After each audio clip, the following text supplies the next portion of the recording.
story of the preserve's restored ecosystem is best told by the reappearance of so many native species. We do have 17 native butterflies to southern Nevada. And I remember when we first opened several years ago, you wouldn't see the variety that you see now. And the success is also evident in the flocks of birds that return during the spring and fall migration seasons.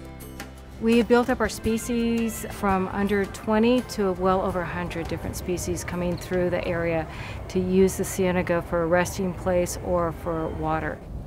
While the Springs Preserve is an exceptional place, it follows the same basic principles that will create wildlife-friendly settings even in modest yards and gardens.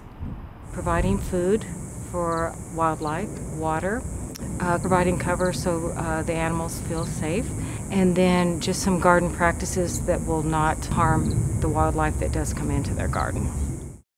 The best and most sensible way to begin attracting native species back into your home is with a selection of desert-adapted plants. For one thing, those are low water use and they're much more efficient and you don't need to use that much maintenance. Even if you have to overcome some of the very unnatural planting practices that master gardener Denise McConnell had to face when she moved into her vintage Vegas home. It was very barren. It strictly was Bermuda grass, and there was a couple of shrubs and a giant pine tree, and also there was one palm tree. So it was pretty barren to attract any kind of wildlife. Except to a designer who's determined to breathe life into the landscape. If you have wildlife in mind, then you're going to want to research those types of plants that would attract the type of wildlife that you want to have. In her yard, that includes beautiful and functional food sources for hummingbirds and butterflies. Any kind of a flower that has a deep tubular throat, so their nectar is way down at the very base of that tube. Then with a butterfly, you have to have specific plants that they can get their proboscis down into for the nectar, and where they can not have a petal that comes up so high that it touches their wings. Keeping the habitat in balance means accepting wildlife that might pester some people, but are actually a gardener's best friend. The whole idea of green gardening or integrated pest management is that it's a process and you have certain thresholds. It's one thing if you have a bad insect that's coming in and eating maybe one or two leaves. That's not a reason to bring out your whole arsenal of different things. And there are plenty of gentler chemicals to protect special plants. I use a peppermint soap, so they don't like the smell of that and they don't like the taste of it. It's very bitter. But because the peppermint doesn't harm the insects, it also won't threaten the other wild things that depend on them.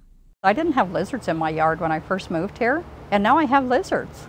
And so what's attracting the lizards? Well, the lizards are insect eaters. The other discovery for the designer was the ingenious reuse of a common household waste product to help her resident hummingbirds construct a new nest.